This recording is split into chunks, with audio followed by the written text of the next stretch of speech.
Hey everybody, happy Monday. This is Steph K here, and thank you for joining me on this live tutorial. So I am a makeup artist, as you probably know, and I've been doing this for the past, I'd say 6 years now.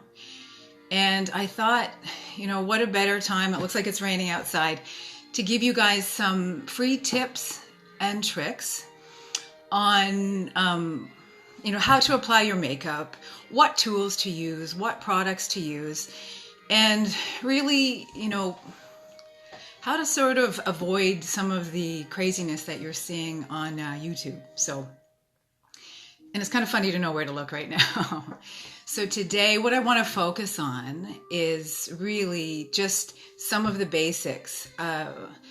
I worked at Sephora for 3 years, and I met a lot of really interesting people, learned a lot of interesting techniques there.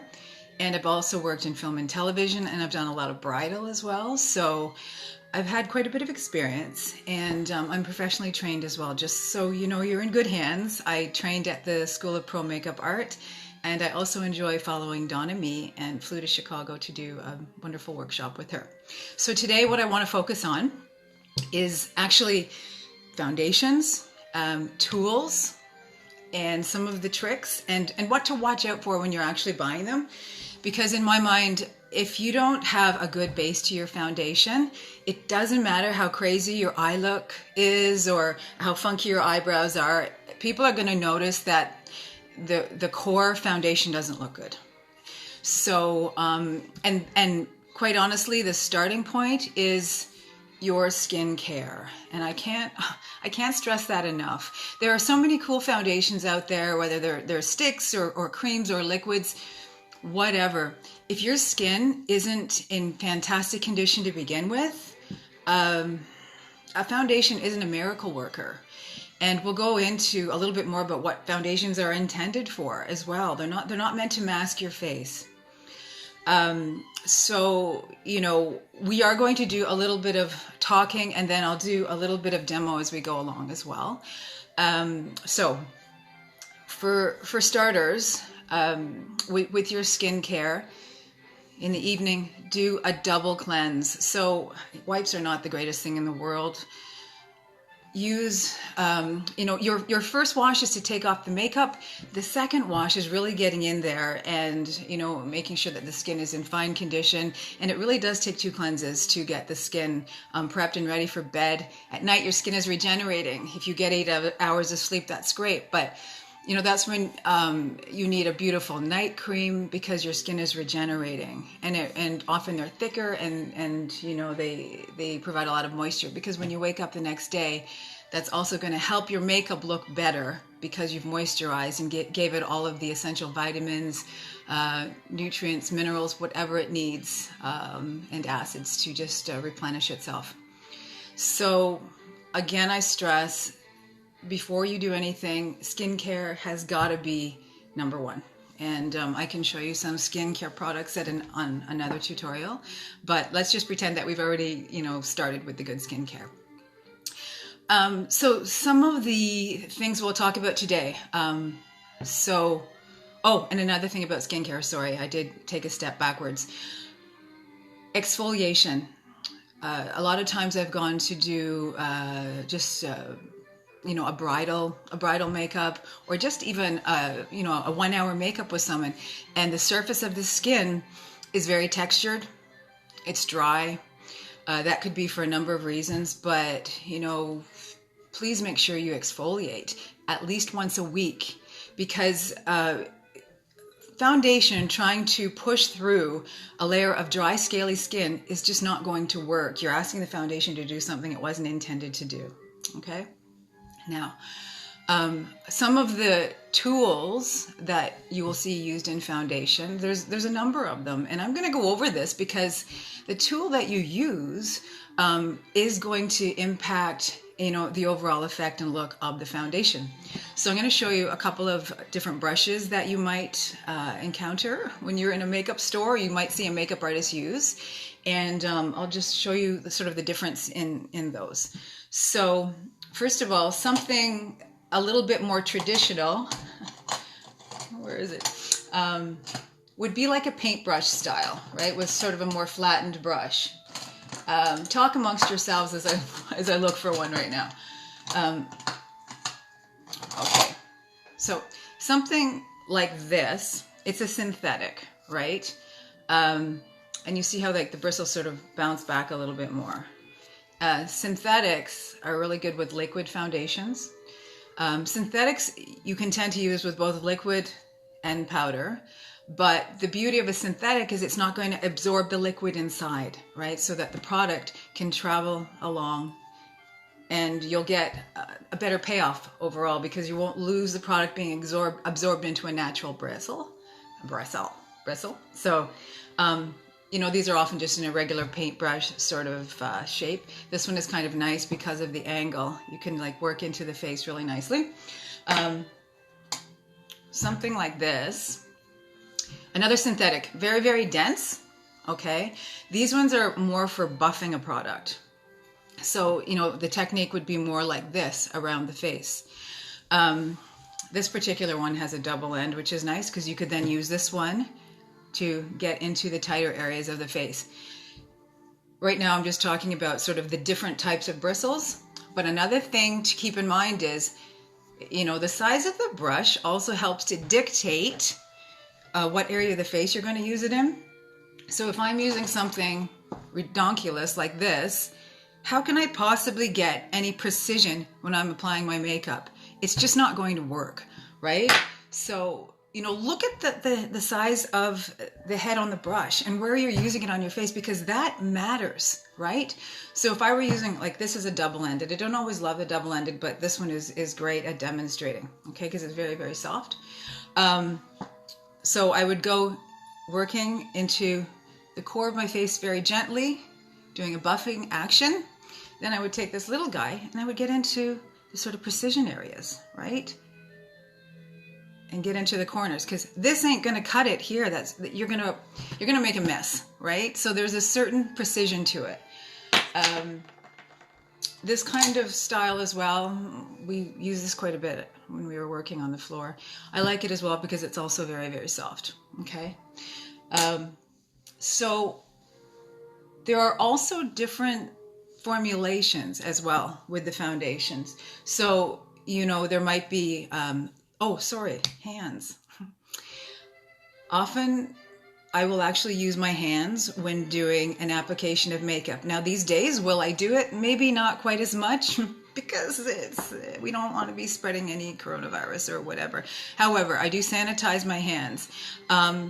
And even when I'm approaching a client, I will actually be touching their face to see if there's any dry areas, because a brush can't tell you that, right? So if I come up and I, with permission, I'm just touching areas of your face, often it'll be scalier here, or just, you know, on the tops of the cheeks. Also, when I'm applying foundation, and I'm really focusing on foundation today, okay? But, you know, in the eye area, as you age, or anybody who is prone to getting a lot of creases under the eyes, you don't want to load this eye, this area, the under eye, with a lot of product and a lot of powders. We can have a whole debate about baking, and we can talk about that on another tutorial. But that's why I like a little guy like this, right? I would take a little brush like this and gently. So I would put a little bit of concealer here and here, or for me, in my case, it would be a color corrector, and just apply it, right? And then I would take another brush and then just gently take a little bit of setting powder to go across, just to help to set that eye area from moving. I never overload the under eye area, because when it starts to crease, it looks icky. And again, different tutorial.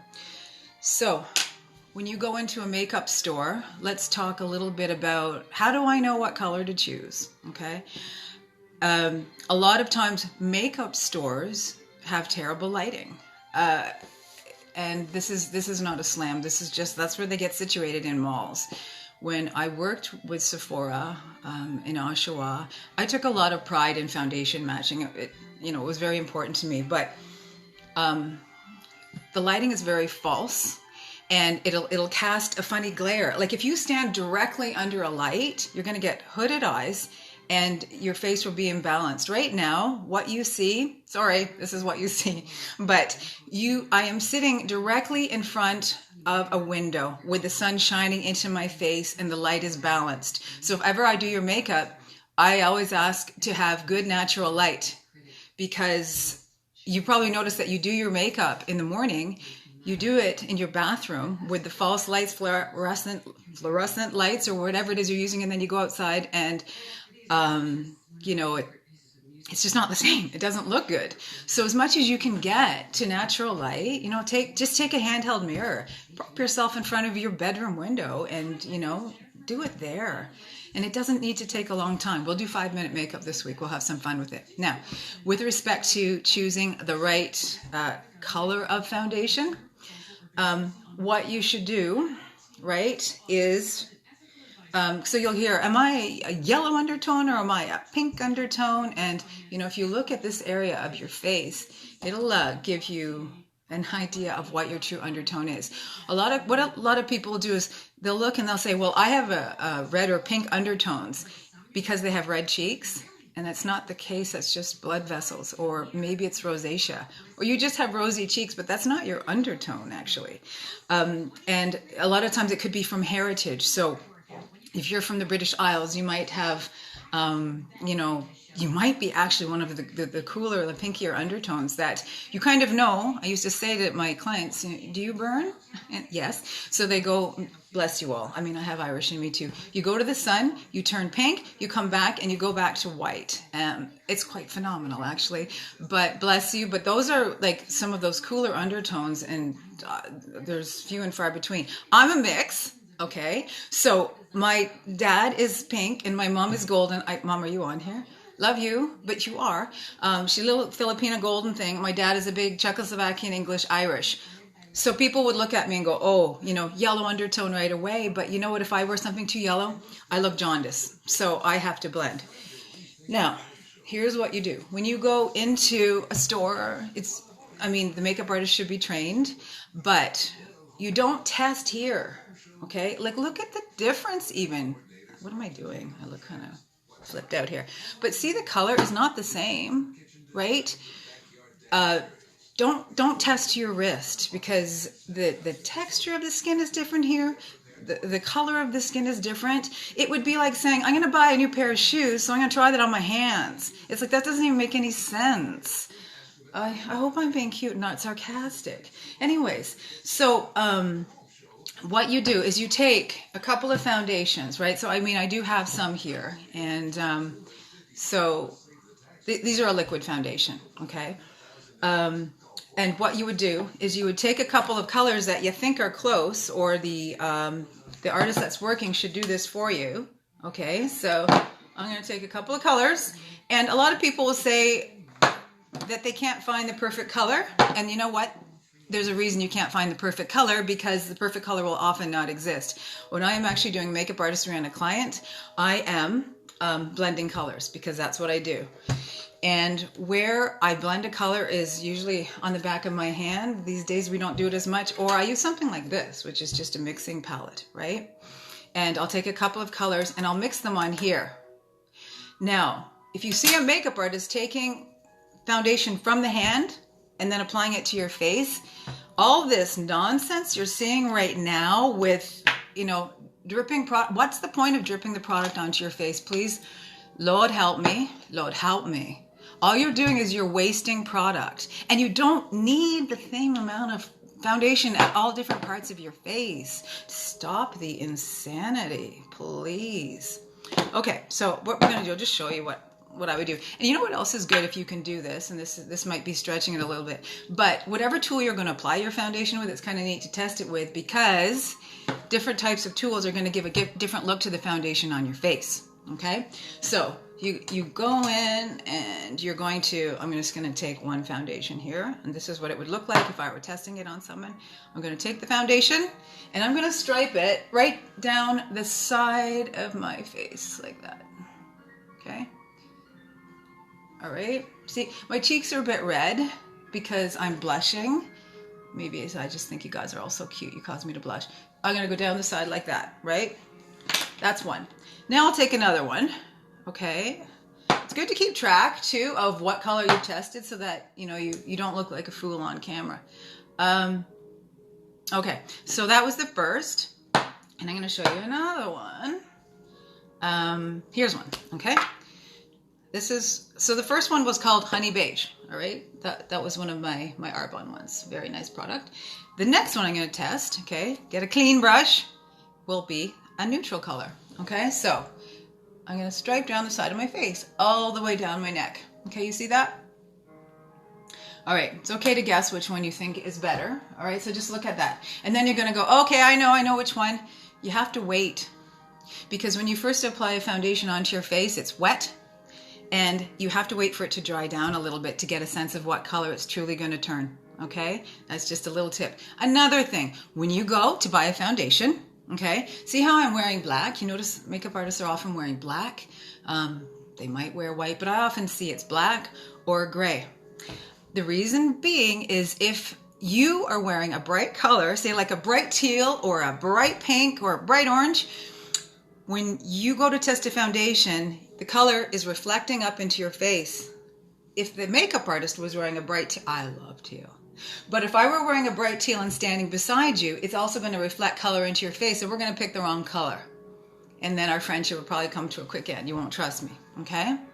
So these guys are drying down. Can you see that? You see it's drying. All right, so this one, the neutral beige, you know, is looking better. And then this is the honey beige, okay? And then we can get right up into the neck and take a look, all right? But to be honest with you, at this time of year, like those are the two colors I tend to use. I'll use a neutral beige as I get in toward the summertime, and I'll use, so those are what the two colors look like side by side. Oh my God, look at me being an Instagrammer. But you see how different they are? So this guy looks better on my hand, sort of, a little bit light. This one looks too dark. So what I do at the end of the day is I'll take the end of a brush and I'll actually blend them. Why on the hand? Because the hand creates warmth and the product will move easier on the face, okay? So I'm blending it, and just a sec, too much. But at the end of the day, when I blend these two, it ends up being the right color, right? You can see it actually looks better as well, okay? So review, wear neutral colors, look for natural light, and mind, you know, what kind of tool you're going to use. Another thing about the tools you might use, if you are having problems with painful skin, rosacea, acneic skin, I'm not showing you one here, but a beauty blender, I can do that at a different time. Beauty blenders are something you can actually use to help to pat the foundation onto the face. When do you use a beauty blender? A lot of times they're fast. How do you use them? They got to be filled with water. So you would take a beauty blender, fill it with water, and pump it 10 times under a tap. Okay, give it a final squeeze. And what's happening with a beauty blender is it is filling with water so that your foundation can't penetrate and absorb inside, and that's why you don't lose product to the beauty blender. It's also very, very soft, a traditional beauty blender. Some brands are getting better, but they're not all created equal. So with the beauty blender, you're just gently patting it around the skin, right? And you're placing product. And well, I mean, it depends on how much you load onto the beauty blender, but you know, it just creates a very, very soft look. Another thing, okay, now that we've picked our color of foundation, these guys are all pretty dry. Okay, the one see, this is the one I mixed. What do you notice? You don't see it, right? So it's okay to have two foundations, people. You know, you have one that will be more suited to the winter, more suited to the summer, and the ratio changes as I get more paler and ghastly looking. As my Irish Englishy roots start to take hold in the winter time, and my Tropicana goes out the window, and I have that moment of silence. No, I do like being fair too, but you know, I'm just saying, like I lose my tan, and then I go and I start blending more of the light one in. Isn't that novel? Okay, so I really don't have foundation on. So another question people would ask me is, do I dot it all over my face, right? Or how do I even put it on? So I'm going to use this little guy, okay, the little double-ended one. Again, if your skin is painful or rough, any kind of friction or buffing you want to avoid. It's not going to work. Also, make sure you're very, very moisturized. Even if you have acneic skin, you got to use a moisturizer, okay? So, I have the product on the back of my hand, all right? And I'm going to pick it up from here and not dot it all over my face because I have better control of how much product I'm using on my face, right? Your product's going to last longer that way. You're not just like, you know, dripping it all over yourself like a fool.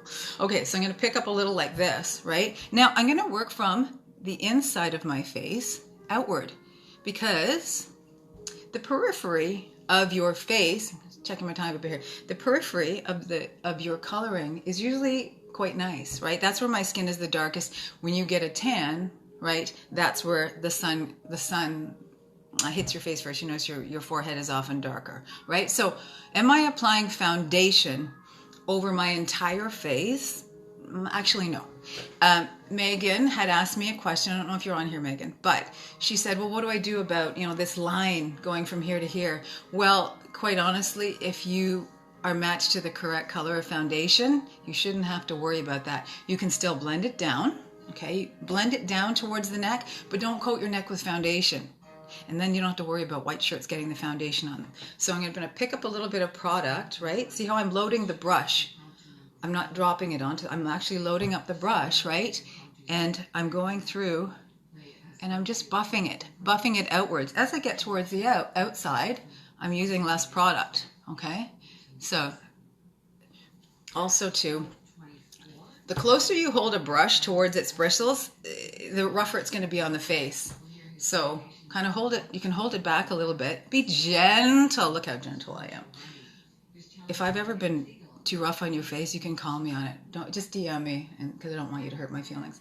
Okay, so see, I mean, I'm literally just kind of buffing it, okay?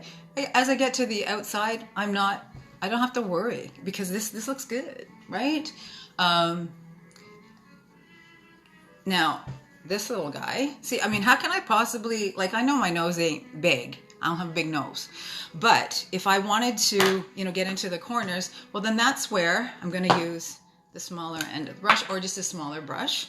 Remember, the size of the brush dictates, you know, where you're going to use it on their face and also the bristles. So I just pumped a little bit more together here. I'm going to give it a bit of a mix, okay? Because I'm a mix, so I'm creating a mix for the mix. All right, so this little guy, okay. So I'm going to use this little one into the corners.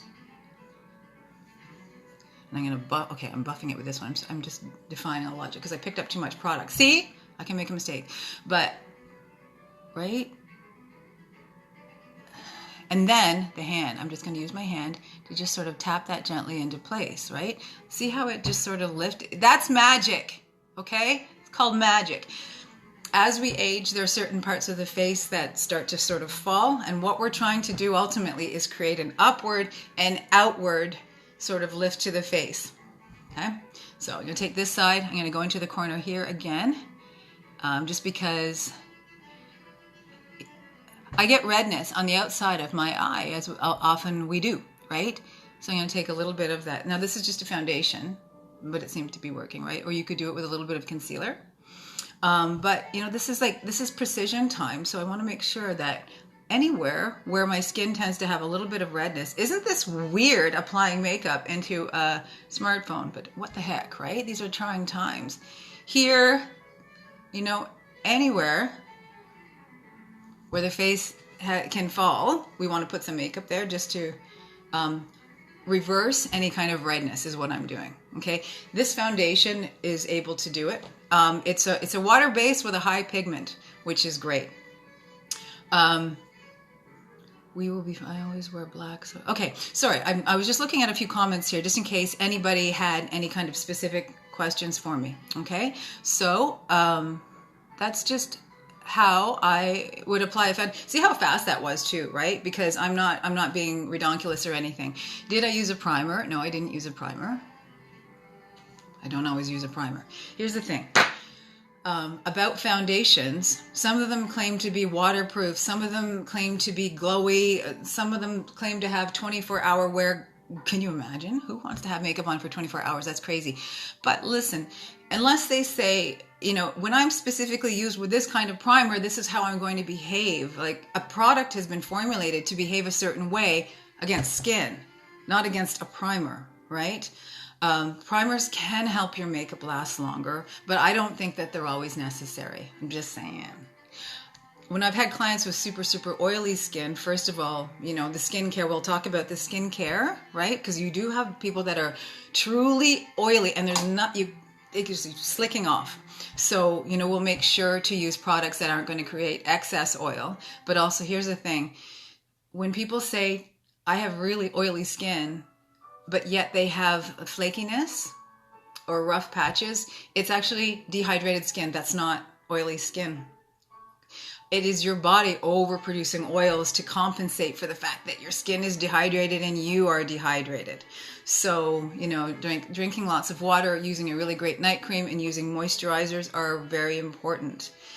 A kind of primer that I do use would be an eye primer. I just find that those really help the eye makeup pop and, really last a long time. So that kind of primer I will use. So this was a liquid foundation. It's got a nice, natural glow to it. Okay, it was this guy. Used very little. Excuse me, I had a little dot on my skin. I picked it up with a brush and I applied it that way. Okay. Now, in terms of other types of foundations, you might see something like this, right? It's a mineral powder foundation. Some of these can have really, really beautiful coverage, okay? And a lot of people say, I don't like the feeling of foundation on my face. It drives me crazy. So with something like this, actually that brush I used, one like this, it's a little bit more dense. You take a little bit of this kind of product. I'm not going to use that color because it's way too dark. Let me just find one here for you that I can demo with. This one might be a little touch light, but this one comes with a little spring inside so you don't get too much product, right? And so you literally bounce onto the end of the brush, and I'm still going to tap that, right, into the container. Why did I take it off camera so you can't see? That pretty well makes no sense at all. Or I'll tap it into the lid, okay? Often too, with powder products, I'll tap them right into themselves so you don't lose the product. Ingenious, keep up. Joking, okay? So a product like this is one that you can often just, kind of press into the skin, and it gives you a little bit more of a matte look. These ones last a super long time, but you see how that's kind of mattifying, okay? And I'm just kind of taking it and kind of pressing it and turning it into the skin. Now, if you are prone to really dry skin, these are sometimes not the best. This one actually has a little bit of moisture built into it, which is nice. But you would use a brush like this to pick it up. Not one like this, okay? Great big long bristles like this are obviously meant for powder. You'd never put liquid on super long bristles. These guys are, that's awesome. That is a precision powder brush. See how it's shaped like a dome? And I would take that and gently roll and press a finishing powder into my face if I'm going to use one, okay? So we talked about a liquid foundation. We talk about, I'm just going to do a time check, a mineral powder foundation, right? And usually you would use one or the other. If you wanted to go crazy, could you put a mineral powder on top of a liquid? You could, but let's not get into overkill, right? Let's not make it look like our faces are like, meant for the box. Like, you know what I mean? We want to look alive. And not like, we've either been embalmed or we're just coating our face with makeup, because I don't know. I don't think that's attractive. Call me crazy. Okay. So those ones can give decent coverage. If we go one step lighter, crash. Something like this guy. Okay. A little compact, a little powder foundation. These come in all, actually this is a pressing powder. With a little bit of a tint, which is a really nice idea as well. But you'll see foundations that come like this, that are just powder foundations. Again, you would just do a nice little pressing motion if you want to get more coverage. So any kind of motion like this, pressing a product into the skin, right, is going to give you more coverage. If you wanted a light dusting, just a little bit of your powder foundation, then you know what? Then maybe use, you know, like a brush that has like a softer bristle. And then you can just, you know, like just dust some on. But again, in to out. And by the time I get to the outer fringe of my face, often I'm not even using foundation. Okay? You're going to save your foundation this way. Wow. Why is my face glowing funny? Okay, anyway, hope you can still see. I'm just dealing with natural light and a phone. Okay, so another type of foundation you might see is a stick foundation. Did I bring you one to show? Oh, yeah. So this kind of thing, the stick, you'll see a lot of people just drawing all over their face. It's hard to control that because you don't need the same amount of product in different parts of the face. Even with a little stick, I'm going to take it and I'm going to go like that with a stick foundation and load my brush, not load my face, right? And again, you know, I find that with any kind of a cream product, right, I'm just working my way out and doing sort of a buffing sort of effect. Now, cream foundations, I'll often use these on set because when the camera hits your face, you can see pores. You're allowed to have pores. Good Lord made you with pores, those little holes in your face that allow your skin to breathe. I know that the look in the past years was, you know, completely matte, sort of drag queen. Bless the drag queens. That is an art. But you know what? I mean, let them do their thing. You don't need to do that. You don't need to look like a drag queen. So like you might say a wheel like this or like a stick foundation like this. I will often use these on set and I'll test the same way. And I'm going to do a blend because when the camera hits you, it looks like a beautiful natural glow. Okay. So that's creams, powders, liquids.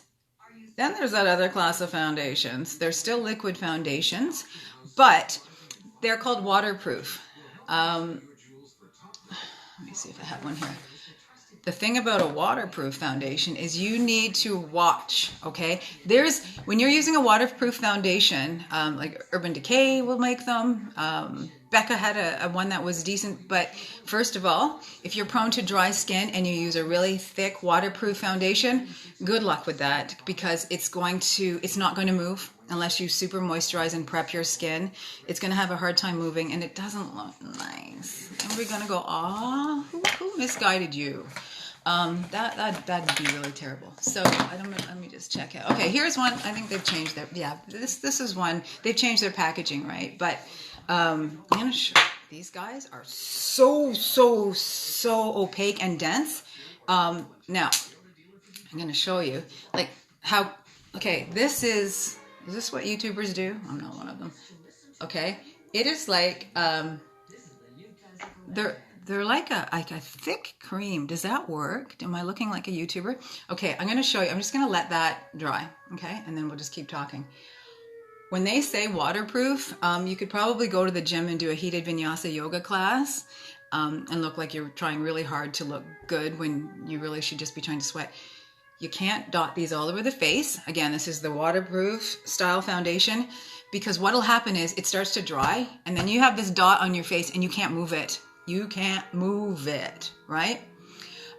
So that can be a mini-mile disaster, okay? And also any kind of a waterproof, these thick things, oh my God, don't get them up under your eyes.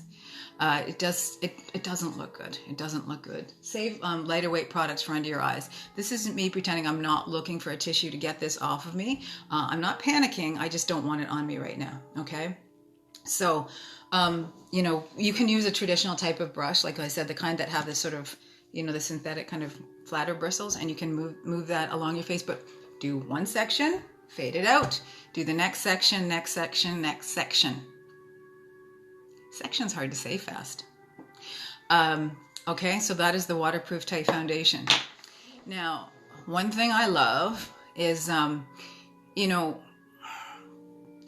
a lot of us just want a really quick go-to everyday type of look. They're saying, oh my God, listen to all this stuff she's carrying on about. If you want a glowy look, you want to have a little bit of sun protection, CC creams are a great way to go. I have one. So CC, you heard CC cream, you've heard BB cream, what does it all mean? CC cream means color corrector, right? So it can deal with, redness. And if they have certain properties, they might try to help eventually with fine lines, just because they might have some sort of ingredient that, works to reverse aging. Whether it's a type of alpha hydroxy acid, retinol, whatever. The nice thing about these, though, is that they're getting better and better, and often they'll have enough pigmentation in them that's all you need, right? They're actually almost like a foundation, but they feel so lightweight, and they often will have a higher SPF than a regular foundation will, right? So these guys, how do you apply them? I mean, I still apply them with a brush. These ones, they feel a little bit often like a moisturizer. You can apply these with your hands as well. I find too that, I think, was it Susan, you were asking me about age spots. How do I feel about BB creams? Okay. So with BB creams, it's interesting, Shelley, because often these days, the lines of the BB cream versus the CC cream are blurred, right? BB cream is sort of like a beauty balm, and often they would have the higher sort of SPFs, and they would be a little bit thinner. The CC creams, the color corrector creams, would have a little bit more of a color density to them. And so, it's, if you're asking me BB versus CC, I think you probably see more CC in the market these days than BB, or they're interchangeable, because I think that the lines are really blurred. I worked with hundreds, thousands of products at Sephora, and honestly, who was calling themselves BB versus CC, and you actually saw them on, you thought, that just looks like a nice foundation. So it was more the properties, the anti-aging properties, or the color payout, or the SPF in them that kind of made them stand out a little bit more. I'm familiar with this product just because I use my Arbonne products all the time. This CC cream is fantastic. It kicks redness like there's no tomorrow. And it's also lightweight, but it gives a beautiful glow. And here's something that, as we age, our skin gets, so Catherine, this one is an Arbonne one. It's a CC cream. It Cosmetics makes a good CC cream as well, with a higher SPF. But what I think is, like, when you think of youth, right, what do you think of? You don't think, well, I'll take that back. Natural youth, not Insta youth, right? And bless all my younger people that are on here right now, because you're all the sweet little buttercups. Love you. Envy that skin. But young people often have a natural rosiness, and their skin has a glow to it, right? It looks plushy. It looks fresh. And I find that going with a foundation that has more of a natural finish to it is just absolutely beautiful. So that's why like a lightweight, water base or a CC cream really looks great as we young things get younger. So I don't know. Does anybody have, I missed that. Flynn heard my name. Oh, okay. Yours covers, so you have, okay, so Shelley, you do have a product, covers great except for where your veins have popped. Okay, so that's interesting. What you can do, you can take a little bit of, like when it comes to veins or colors like, purples or, can you see? I have a little age spot right here, okay? And it's still peering through a little bit, right? Isn't that nice? Yeah. Anyways. That's what happens. Sometimes foundations are enough. If they have enough pigmentation, Susan, and or even some CC creams, if you do just a nice wash of color over the face, you'll notice that, because sometimes what happens is we get older and our eyes get bad and we think we look all that and $1,000,000. And we do. I mean, like, okay, but our eyes are bad. We're not seeing the age spots. And sometimes they're really, really faint. So don't get yourself too close to a mirror, because you're going to see what I'm talking about. But who cares, right? But sometimes a CC cream with good pigmentation, right? Or a liquid foundation, they're enough. You just take them, you fan them out, and they create this beautiful glow and balance to the skin without making you feel like you're caked in makeup, okay?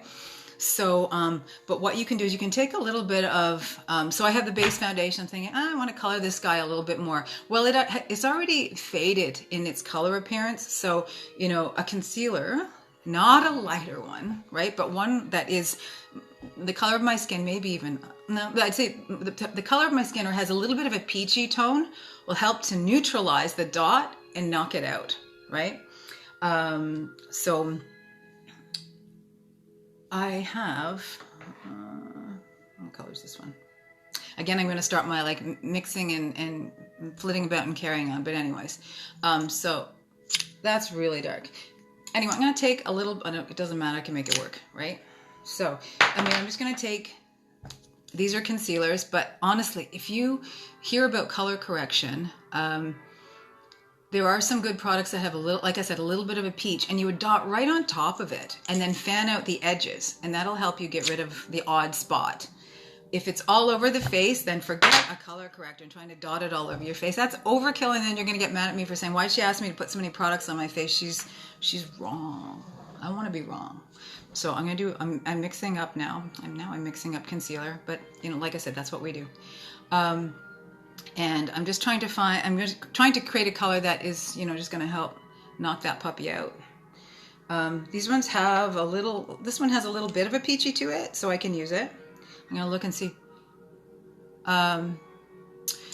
It Cosmetics, Catherine was the other one that I've used that works out well. Okay, so I'm just going to take a little, I'm going to just sort of blend it. Now, if you're trying to do spot concealing, here again, we talk about brushes. See how, again, what's the surface area we're trying to cover? So look at that. Isn't that awesome? Is this what they do? I feel silly. That's what you do. I'm going to take a little bit, right? And then I'm going to go right on top. Oh my God. How am I doing makeup in a cell phone? Because this is Survivor Island time. I'm trying to get right on top of it. There. See? I'm magic. You try now. I think what I'll do next time is I'll say, bring these products and we'll do stuff together, right? But hopefully, and it's like, oh my God, I hope this is all helpful so far, because like I'm all open to feedback, right? I haven't done one of these kind of things for y'all before. So we are at 12:45, okay? Let me just see. No. Okay. So when it comes to color correctors, where I would use a color corrector is here, where it's a little bit darker, okay, and a little bit here, and just pat it into the skin, not all over the place, right? Because it's meant to reverse color. It's meant to just kind of correct something. So if you have beautiful ebony skin, you'll often see it's like the sort of red, the sort of reddish concealers that you could put to neutralize dark areas. You don't leave them on their own though. Generally then I like to do a color corrector and then a foundation over the top, right? So anyways, that's what we do with that. Now, this foundation, this guy, this was the waterproof one. You can still, it's a little bit wet because I put too much on, but I swear to God, if I come back tomorrow, I can take a shower and this stuff will still be on there. Maybe for an event.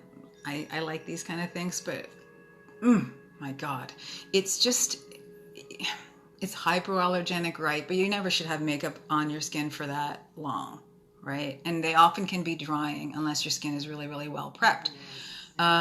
Oh, bags under the eyes. Yeah, I love this topic because I've got them.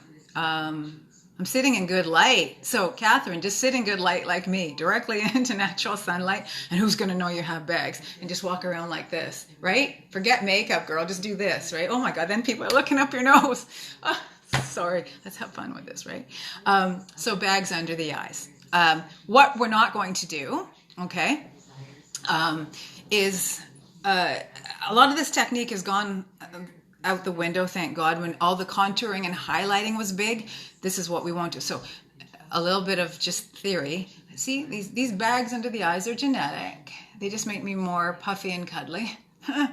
But what we want to do is just take attention away from this, okay? We're not going to do this thing, you know, where you create the lightness under the eye and then all these triangles and diamonds and all that nonsense, okay? Because the minute you put a light concealer on something that's protruding, guess what? They're the first thing that's going to walk in to the room, right? So I'm going to say, you got bit by a mosquito under your eyeballs. What happened? I'm so sorry. Does that hurt? No, I just used a really light concealer under my eyes. You can't see. If you go to this, you see them this way? Keep your head off, girl. You look like $1 million. So, first of all, a couple things we won't do with bags, right? We're not going to put a light color on top of the bag. We're going to try to focus. So I might draw like a little bit of, you know, like I might fade some of my foundation up towards that area. I focus here, I focus here, and I focus here, right? Because the color is fine. There's nothing wrong with the color. It's just, it's a protrusion. And that is, for me, even harder to work with than just darkness under the eyes. Darkness is correcting color and making it all work out. A bag is a physical thing, right? So what we want to do is create the illusion of up and out and not focus on the bag. So I would take, you saw me earlier, I was able to use a little bit of just like a little bit of a concealer or a foundation in the color of the eye, and just down here, and up here, right? And just pat it in, and don't overload this area, okay? Yeah, my bags make me crazy too, honey bun, they make me crazy. Another thing is I focus on, okay, how can I make my eyebrows look full, moving up and out? With my eyeliner, I'll stop it and see how it's, can you see how it's hooked up a little bit here, right? Because I want the illusion to be going up and out, right? The minute I put eyeliner too low, I'm going to draw down here, and all of a sudden we're going to be emphasizing the bags under the eyes. So part of it can be the makeup technique. Don't overload this area as well. Okay, because often, hey, it's a bag, okay, let's at least try to draw emphasis away from it, okay? So avoid bright, shiny products under the eyes or super light colors because, well, yours are pretty, the bags under my eyes aren't you? All that in a bucket of chicken and the fries on that comment, but I don't think they are, but thank you. But it's about, you know, knocking out the emphasis, right? Because like this is dark and it's creating a downward shadow. This is creating a downward shadow. So if I can just neutralize out these dark areas of the face and create an upward and outward illusion, then people aren't going to be focused on the bags of my eyes. Now you're all going to be focused on it because I mentioned to have them, right?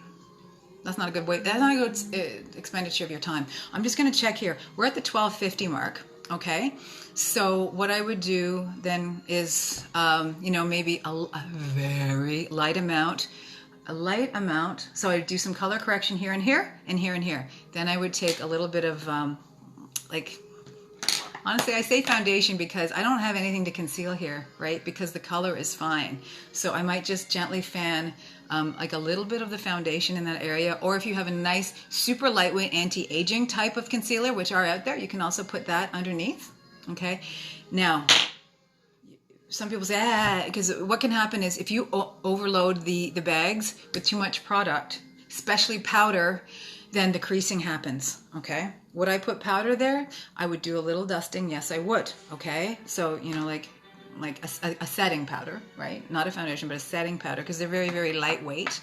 I would take then a setting powder with a nice, soft, fluffy little brush. I'm not packing it, right? And then I would just take it and I would dust it right over top, just right over top. Why do we use a setting powder? A setting powder is used to stop makeup from moving, okay? Does that mean you have to use a setting powder over your entire face? No, you don't. Because certain areas, they move more and you may be more prone to having oils. And that's where I would tend to use a setting powder more, okay?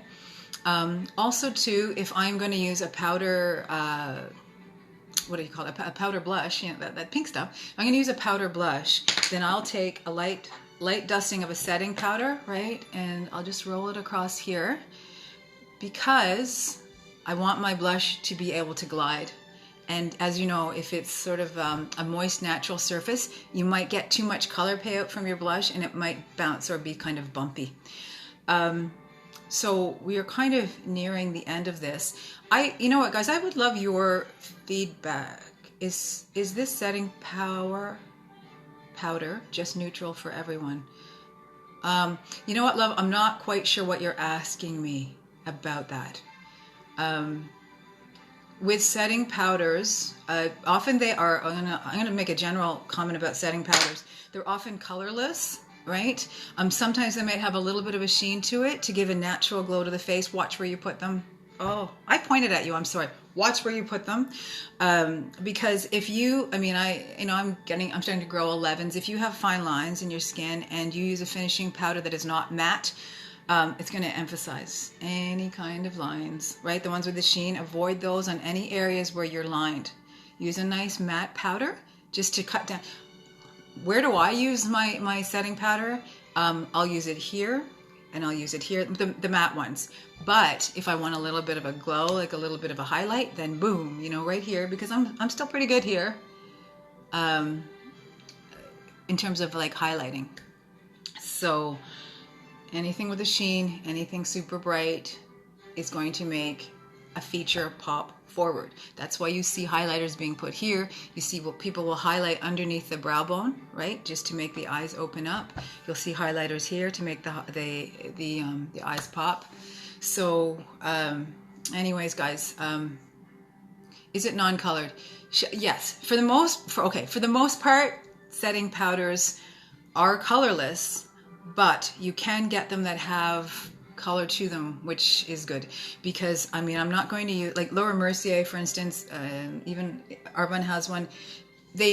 They make a powder and it's light and they call it light and translucent, but I'm sorry, if you have a deeper kind of beautiful East Indian type complexion or a beautiful ebony skin, they're not translucent. They're gonna look redonkulous. So some companies do make what is called a setting powder in different shade ranges, and it's great.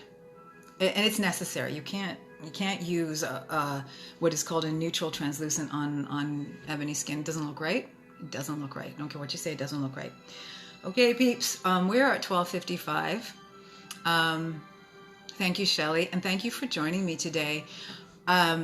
So does anybody have any other questions? I know that this was like a lot about foundation, but honestly, it is the beginning point. It is the starting point. So if you kind of don't, if you don't get this right, like I said, what you see on camera with Instagrammers and what you see in real life are two very different things. And also be kind to your skin, right? Take care of your skin. You'll use less makeup, right? And it'll last you a lot longer. Watch your particular techniques. I honestly prefer to, pull makeup and warm it off my hand and fan outwards and blend it. And then by the time you get here, you don't have to worry so much if someone's giving you the right color foundation to get it into your neck. Okay, so anyways, guys, I think I'm going to sign off. What I would really appreciate is if you guys want to DM me and send me, first of all, let me know if this was helpful. I'm trying to keep it practical without getting too, makeup artisty, but I'm also trying to save you money and get you set out on the right foot. I also do more of a private consultation. We can still do it this way, that you could book me for something like that. But this is just more general help because I love you guys. I hope we can work together in the future, but if not, I'm just happy to give back. Let's get through this coronavirus and have some fun doing it. You're all beautiful. And look, this was that crazy waterproof foundation. That's scary. Not moving. Love you guys.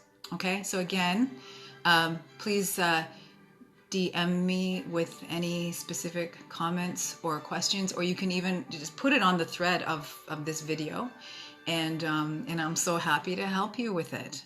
And if you ever want to book me in the future, I'm so happy to help you. And I do tend to have a sense of humor when I'm actually doing your makeup. Love you guys. You have a wonderful, I don't know what day it is. It's Monday. I said that at the beginning, and thank you. Bye.